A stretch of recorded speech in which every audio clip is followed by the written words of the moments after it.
নমস্কার। কেমন আছেন আপনারা সবাই? আশা করি ঈশ্বরের কৃপায় আপনারা সকলে খুব ভালো আছেন, সুস্থ আছেন। আমরাও ভালো আছি। আমার নতুন আরও একটি ব্লগে আপনাদের সকলকে স্বাগত জানাই।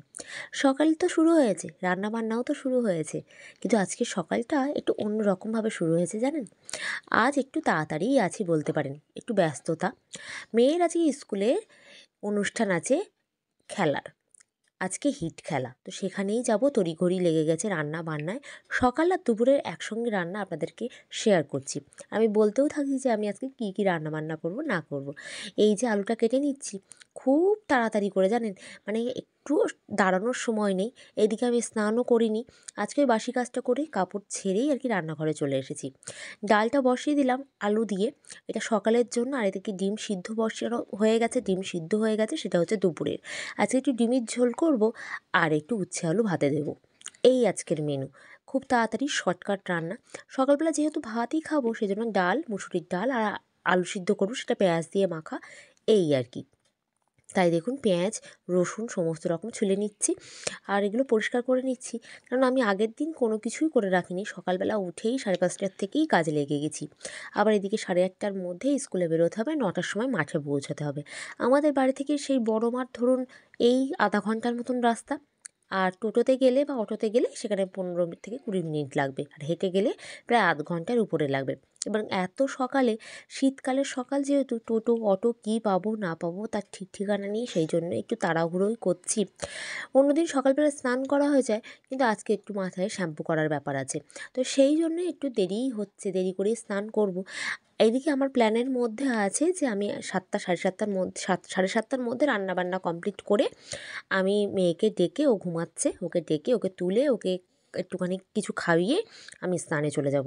আমার পৌনে 8টার সময় স্নান করার প্ল্যান আছে। সেই প্ল্যান অনুযায়ী সমস্ত কিছুই হচ্ছে। তার মানে বুঝতে পারছেন যে কত সকাল সকাল উঠেই কত তাড়াতাড়ি করেই এই সমস্ত কিছুর কাজকর্ম করতে হচ্ছে। বলতে পারেন বাড়িতে যুদ্ধ লেগে গেছে রান্নাঘরে। আর এই যে ডিমটা খুব খোসা ছাড়িয়ে পরিষ্কার করে নিচ্ছি। ডিমটা প্রথমেই সিদ্ধ বসিয়ে দিয়েছি ভাতের সঙ্গে সঙ্গে, কারণ ওই ডিমটা সিদ্ধ হতে একটু টাইম লাগবে আর ঠান্ডা হতেও সময় লাগবে, যাতে আমি খোসাটা খুব ভালোভাবে তুলতে পারি। দেখলাম না, আজকে আমার ডিমের খোসাগুলো খুব ভালোভাবে উঠে গেছে। অন্যদিন একটু এবড়ো খেবড়ো হয়ে থাকে, যার কারণে ডিমের ঝোল বানাতে আমার একদম ইচ্ছা করে না। কিন্তু আজকে ডিমটা একদম পরিষ্কার করে উঠে গেছে। নুন হলুদ ডিমের মধ্যে মাখিয়ে দিলাম, এবার ভেজে ঝোল করার পালা। আপনাদের সঙ্গে সমস্ত রান্নাটা শেয়ার করতে পারলাম না, যেহেতু বুঝতেই পাচ্ছেন খুব তাড়াহুড়োর মধ্যে আছি। এই যে আমার ডালটা সিদ্ধ হয়ে গেছে, আলুগুলো তুলে নিয়েছি, সকালের জন্য খাবার দাবার রেডি। এবার দুপুরের ডিমের ঝোলটা বানালেই ব্যাস আমার কাজ কমপ্লিট। ডালটা সিদ্ধই রাখবো, একটু সর্ষের তেল ছড়িয়ে দেবো। আমাদের ঘরে আবার এই ডাল সিদ্ধটাই বেশি ভালোবাসে, সর্ষের তেল দেওয়া। আর এই যে ডিমের জন্য আলু কষিয়ে নিয়েছি। এই যে পেঁয়াজ আদা রসুন জিরের গুঁড়ো একটু লঙ্কার গুঁড়ো কাশ্মীরি লঙ্কার গুঁড়ো যা যা দেওয়ার দরকার সমস্ত কিছু দিয়েই কষাতে লেগে গেছি। দেখতেই পাচ্ছেন, আর কষাটা বেশ সুন্দরও হয়েছিল, তাড়াতাড়ি করে রান্না, বেশ ভালোও খেতে হয়েছিল, টেস্টটা খুব সুন্দর হয়েছিল। আর এই একটা ডিম ভাজা করেছে এই কারণেই, কালকে ওর বাবা ডিমটা আনতে গিয়ে একটা ফাটিয়ে ফেলেছে, তো সেই ডিমটা ফাটানোই ছিল, সেই ডিমটা একটু ভাজা করতে হয়েছে। আর প্রত্যেকটা ডিম সিদ্ধ এরকম বেশ ফ্রেশ পরিষ্কার, মানে কোনো এবড়ো খেবড়ো ছাড়া ডিমের ঝোল আমার খুব ভালো লাগে করতে। আর এই যে উচ্ছে আলু সিদ্ধটা করেছি, আর 4 জনের জন্য 4টে দলা করে রেখেছি, যাতে নেওয়ার সময় কারোর অসুবিধা না হয়। আর এই যে ডিমের ঝোল, আর ওর বাবার সঙ্গেই দুপুরের রান্নাটা পাঠিয়ে দেবো, কারণ যেহেতু আমি তো মেয়ের স্কুলে চলে যাব, ওকে আবার টিফিন দিয়ে আসার একটা সমস্যা হয়ে যাবে। তো ও যখন দোকানে যাবে, সকালে তো ও খেয়ে যায়, ও খেয়ে যাবে, আর ওর সঙ্গে ডিমের ঝোল উচ্ছে ভাতে দিয়ে দুপুরের খাবারটাও রেডি করে ওর সঙ্গে পাঠিয়ে দেবো। মা মেয়েতে বেরিয়ে পড়েছি। এই যে বড় মাঠটা এসে গেছি। বাচ্চারা দেখুন সারিবদ্ধভাবে কী সুন্দর দাঁড়িয়ে আছে, একদম শান্তশিষ্টভাবে। সবাই এক কালারের জিনিস পরেছে, তো বেশ সুন্দর লাগছে দেখতে। আর এই যে একটু ব্যায়াম ট্যায়াম করানো হচ্ছে মাঠে এসে। মাঠের এখানে এসে বেশ হাওয়া দেখছি, এটা একটা বড় মাঠ, হ্যাঁ, চারিদিকে বেশ খোলামেলা, তো এখানে বেশ হাওয়া দিচ্ছে। ভাগ্যিস সোয়েটারটা পরে এসেছি। সোয়েটারটা যখন যখন বাড়িতে কাজ করছি এত পরিমাণে গরম লাগছে, ভেবেছিলাম থাক সোয়েটারটা আর পরবো না, কিন্তু মাঠে এসে দেখছি না, সোয়েটারটা পরে বেশ ভালোই আরাম হচ্ছে, ভালোই করেছি। কিন্তু এই সোয়েটারটা আবার বেশিক্ষণ রাখতে পারবো না গায়ে, এত রৌদ্রের তেজ এখানে উঠে যাবে, সোয়েটারটা আমার খুলে ফেলা তখন দায় হবে। এই যে বাচ্চারা দেখুন খুব সুন্দরভাবে তারা অনুষ্ঠানটা আরম্ভ করছে। এরপরে আছে সমস্ত রকমের খেলার প্রতিযোগিতা, সেখানে দেখা যাক হিটে কে কে ফাইনালে ওঠে। এইটাই আর কি দেখার বিষয়। প্রত্যেকে রেডি করানো হচ্ছে তাদের খেলানোর জন্য। প্রথমে এই যে সাময়িক কিছু ব্যায়াম, আসন এ সমস্ত করানো হচ্ছে যাতে বাচ্চাদের শরীরটা একটু ফিট থাকে বা শরীরটা প্রস্তুত হয় তাদের খেলানোর জন্য। এই আর কি। চলুন আপনাদের সঙ্গেও শেয়ার করি কিছু কিছু মুহূর্ত এখানে কীভাবে কাটালাম আজকের দিনটা। আমার আজকের ভিডিওটি যদি আপনাদের ভালো লেগে থাকে অবশ্যই লাইক শেয়ার কমেন্ট করতে ভুলবেন না। আর অবশ্যই ভিডিও সংক্রান্ত কোনো রকম জিজ্ঞাসা থাকলে আমাকে জানাতে ভুলবেন না। আমার চ্যানেলটি যদি ভালো লেগে থাকে চ্যানেলটি সাবস্ক্রাইব করে দিয়ে আমার চ্যানেলটির পাশে থাকবেন। আর অবশ্যই পরবর্তী ভিডিও দেখবেন এবং আমাকে সাপোর্ট করবেন। পুরো মাঠটা বাচ্চারা একটু প্রদক্ষিণ করছে। সমস্ত দাদাভাই দিদিভাইরা বললেন যে পুরো মাঠটা প্রদক্ষিণ করতে একবার। তো সমস্ত দাদাভাই দিদিভাইরা এই প্রস্তুতি পর্বটা সেরে নিচ্ছেন। এই দেখুন কত বাচ্চা মাঠটা প্রদক্ষিণ করতে লেগে গেছে। এত সুন্দর লাগছে এই মুহূর্তটা আপনাদের সঙ্গে শেয়ার না করে পারলাম না। সবাই একই সাইজের, একই মাপের, একই ড্রেসে সুন্দরভাবে মাঠটা সুন্দরভাবে অতিক্রম করছে, প্রদক্ষিণ করছে। এই যে এক এক করে বাচ্চাদের এখান থেকে ছাড়া হচ্ছে, সবাই প্রত্যেকেই একইভাবে সারিবদ্ধভাবে যাচ্ছে। এই সুন্দর মুহূর্তটা আমার ভিডিওতে থাকবে না তাই কখনো হয় বলুন তো? কী সুন্দর লাগছে। এই সময়টা বা এই দিনটা আমরা প্রত্যেক মায়েরা বাচ্চাদের সঙ্গে থাকি। আমরা বাচ্চাদের সঙ্গে থাকি, তারা কী করে না করে, কী খেলে না করে, কার কী সমস্যা হলো না হলো, আমরা বাচ্চাদের মায়েরা হিসাবে এই দিনটায় সবাই এক জায়গায় হই। বলতে পারেন মায়েদের একটা সুন্দর মুহূর্তও কাটানো হয়। কেননা আমাদের যারা মায়েরা আমাদের তো সময় থাকে না, এতটা সময় একটা জায়গায় দেওয়া বা সময়টা অতিবাহিত করা। তো সমস্ত মায়েরা যখন এক জায়গায় হই নানান রকম গল্প গুজব, বাচ্চারা তো আছেই সঙ্গে, একটা পিকনিক পিকনিক ভাব বলে মনে হয় আমার কাছে। আর আমার কাছে বেশ ভালোও লাগে এই জিনিসটা জানেন। সমস্ত মায়েরা এখনও ঢুকছেন, এখনও বাচ্চারা আসছে স্কুলে। কারণ অনেকটা সকালে তো, শীতকালের সকাল বুঝতেই পারছেন, 9টা মানে বেশ অনেকটাই সকাল। তো সবাই এক এক করে এখনও আসছে, বাচ্চারা এখনও ঢুকছে, অনেকেই অংশগ্রহণ এখনও করে উঠতে পারেনি সকাল সকাল। এই আর কি। চলুন আপনাদের সঙ্গে এইটুকু শেয়ার করি, আবার পরে আসছি।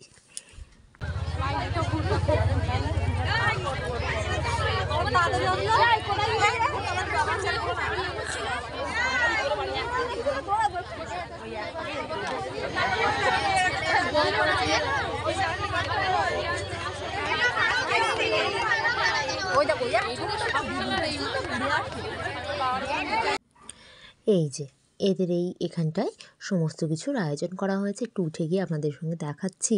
এখানটায় সমস্ত দাদাভাই দিদিভাইরা এখানে বসার জায়গা, এখানে স্কুলের নাম লেখা, এখানে পতাকা দিয়ে পুরো মাঠটা কভার করা।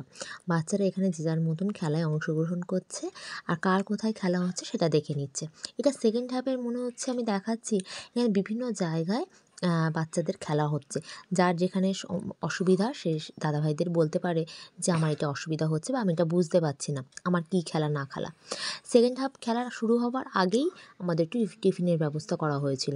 বাড়ি থেকে একটু পোলাও করে নিয়ে গিয়েছিলাম সাদামাটাভাবে, তো সেটাই মেয়েকে এখন খাইয়ে দিচ্ছি, কেননা সেকেন্ড হাফের খেলা আবার শুরু হয়ে যাবে। এই আর কি। তো ওকে খাইয়ে দিচ্ছে, ও তো খাবে না বলছে, আগে 2-4 গাল খেয়েছে, তারপর আবার বলছে আমাকে আরেকটু দাও, আমি আরেকটু খাই। তো এই আর কি। সমস্ত বাচ্চার মায়েরাও তারাও ব্যস্ত বাচ্চাদেরকে খাওয়ানোর জন্য, আমরাও ব্যস্ত খেতে। এই আর কি।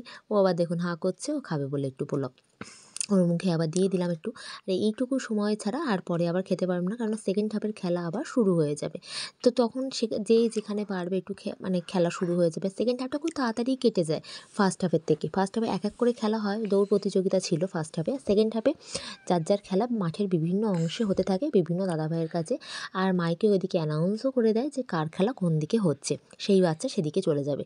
কারোর যদি কোনো বুঝতে অসুবিধা হয় সেটা দাদাভাইয়ের কাছে জিজ্ঞাসা করতে পারে যে তার খেলাটা ঠিক মাঠের কোন দিকটা হচ্ছে বা কোন দাদাভাইয়ের কাছে হচ্ছে, সে সেখানে চলে গিয়ে তার খেলাটা করে নেবে।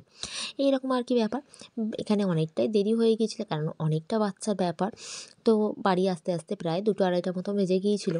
তো এই আর কি। সারাটা দিন ধরতে গেলে এই মাঠেই কেটে যায়, খুব কষ্টও হয়ে গেছে। ফার্স্ট হাফে যখন দৌড় প্রতিযোগিতা ছিল, আমার মেয়েদের দৌড় প্রতিযোগিতা ছিল 200 মিটারের দৌড়, ওটা দৌড়িয়ে খুব একটা কষ্ট হয়ে গেছে। তো আমি বলছি কী রে ঠিকঠাক আছে, মুখটা দেখুন কেমন হয়ে গেছে। যখন সকালে আসছিল তখন মুখটা হাস্যোজ্জ্বল ছিল, দৌড়িয়ে এসে একটু কষ্ট হয়ে গেছে, প্রায় পুরো মাঠটা একবার কভার করতে হবে 200 মিটার। তো এই জন্য মুখটা একটু অন্ধকার মতন হয়ে রয়েছে, খাচ্ছে একটু একটু করে সারা টিফিনটা ধরে। টুকটুক করে আস্তে আস্তে করে খা, বেশি তাড়াহুড়োর দরকার নেই, আস্তে আস্তেই খা। তা এই আর কি, এখন এই ডাল ভাজাটা খাচ্ছে আর তারপরে আবার সেকেন্ড হাফের খেলার জন্য রেডি হবে। ওর আবার যখন টাইম হবে তখন ও আবার সেটা খেলতে চলে যাবে। আপনারা দেখতে থাকুন, সঙ্গে থাকুন। স্কুল কর্তৃপক্ষ থেকে পরিষেবাটা খুব ভালোই করেন এনারা। দেখুন, গার্জিয়ানদের বসার জন্য যেরকম ট্রিপল টানানো বসানোর ব্যবস্থা সমস্ত রকম করেছেন, আবার এদিকে বাচ্চাদের দেখভাল করা, ছোটো ছোটো বাচ্চাদের কোনো অসুবিধা হচ্ছে না তার দেখভাল করা, এগুলো ওনাদের দায়িত্বের মধ্যে পড়ে। আর ওনারা সেই দায়িত্বটা খুব সুন্দরভাবে পালন করে। এই জন্য এখানে আসা হয় বারবার, প্রত্যেক বছর এখানে মেয়েকে নিয়ে আসি। তবে ওই যে বললাম, মেয়ের মুখটা একটু অন্ধকার বা শুকনো হয়ে রয়েছে, যেহেতু দৌড়িয়েছে 200 মিটার সেই জন্য। তবে দৌড়নোতেও ও ফাইনালে উঠেছে। ফাইনালে কোনো বাচ্চাকেই নিরাশ করা হয় না, কেননা হিটে তো আসে, তবে একটা চাপ থাকে যে হিটে উঠতে হবে বা কিছু, এরকম একটা চাপ দিয়ে রাখে। কিন্তু তবুও এনাদের কর্তৃপক্ষের তরফ থেকে বা স্কুল কর্তৃপক্ষের তরফ থেকে ফাইনালে সমস্ত বাচ্চাকেই তোলা হয়।